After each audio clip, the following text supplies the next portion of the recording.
Fee reimbursement పథకాన్ని సక్రమంగా అమలు చేయాలంటూ వైఎస్సార్ కాంగ్రెస్ పార్టీ గౌరవ అధ్యక్షురాలు వైఎస్ విజయమ్మ 2 రోజుల ఫీజు పోరు దీక్ష ప్రారంభించారు. పేదల చదువు కోసం ప్రవేశపెట్టిన పథకానికి గండి కొట్టేందుకు జరుగుతున్న ప్రయత్నాలపై మండిపడ్డారు. రాష్ట్ర వ్యాప్తంగా విజయమ్మ దీక్షకు విద్యార్థులు, తల్లిదండ్రులు సంఘీభావం ప్రకటించారు. పేద విద్యార్థులను ఉన్నత విద్యకు దూరం చేసేందుకు ప్రభుత్వం ప్రయత్నిస్తోందని విజయమ్మ విమర్శించారు. విద్యార్థుల జీవితాలతో ప్రభుత్వం చెలగాటమాడుతోందని మండిపడ్డారు. పేద విద్యార్థులు చదువుకునేందుకు వీలుగా ప్రవేశపెట్టిన ఫీజు రియంబర్స్మెంట్ పథకాన్ని సక్రమంగా అమలు చేయాలని కోరుతూ 2 రోజుల పాటు దీక్ష చేపట్టారు. అందరూ చదువుకోవాలని మహోన్నత లక్ష్యంతో వైఎస్సార్ పథకాన్ని ప్రవేశపెడితే ఈ ప్రభుత్వం దానికి తూట్లు పొడుస్తోందని విజయమ్మ ఆరోపించారు. మరి పేద విద్యార్థులను ఇంజనీరింగ్ చదువులకు దూరం చేస్తూ ఈరోజు ఈ ప్రభుత్వం చేసే విచిత్ర విన్యాసాలు చూస్తూ ఉంటే చాలా హాస్యాస్పదంగా అనిపిస్తుంది. ఫీజులు ఎగ్గొట్టేందుకు అనేక రకమైన మెలికలు, ఆంక్షలు పెట్టి ఈరోజు విద్యార్థులను గందరగోళంలోకి నెట్టేసిన పరిస్థితి చూస్తూ ఉన్నాం. ఇవాళ మేము అన్ని సక్రమంగా ఇస్తా ఉన్నాం.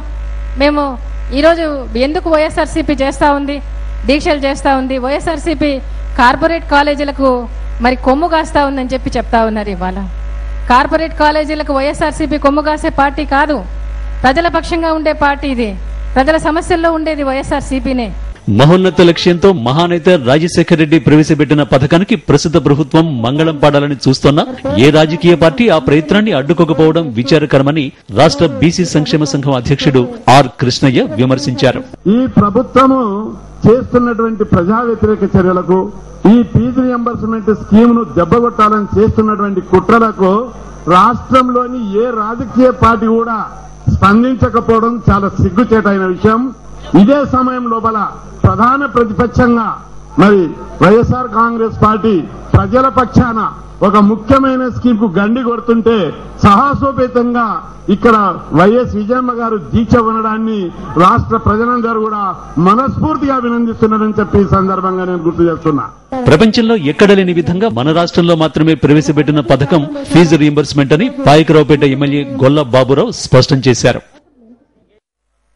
ఈ యొక్క ఫీజు రియంబర్స్మెంట్ సమాజంలో ఉన్నటువంటి అన్ని పేద వర్గాలకు, మధ్యతరగతి వర్గాలకు, ధనిక వర్గాల్లో ఉన్నటువంటి పేదలకు, మహిళలకు, ప్రతి ఒక్కరికి కూడా ఈ పథకం ఉపయోగపడేటువంటి మహా అద్భుతమైనటువంటి పథకం. ఈ కిరణ్ కుమార్ రెడ్డి గారికి అసలైనటువంటి పేదరికం గాని, గ్రామాల్లో ఉన్నటువంటి సమాజ రుగ్మతలు గాని, అలాగే పేదరికాలు ఉన్నటువంటి కష్టాలు గాని, అలాగే ఇంకా ఏ విషయంలో కూడా వారికి అనుభవం లేదు.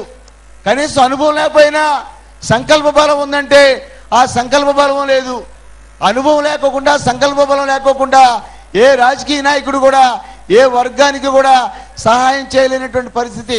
మరోవైపు విజయమ్మ చేపట్టిన దీక్షకు పలు వర్గాలు మద్దతు ప్రకటించాయి. విద్యార్థుల తల్లిదండ్రులు విజయమ్మకు సంఘీభావంగా నిలిచారు. తమ భవిష్యత్తు కోసం పోరాడుతున్న విజయమ్మకు మద్దతుగా దీక్షా ప్రాంగణానికి విద్యార్థులు భారీగా తరలివచ్చారు. జిల్లాల్లో సైతం విద్యార్థులు విజయమ్మ దీక్షకు సంఘీభావంగా ర్యాలీలు నిర్వహించారు.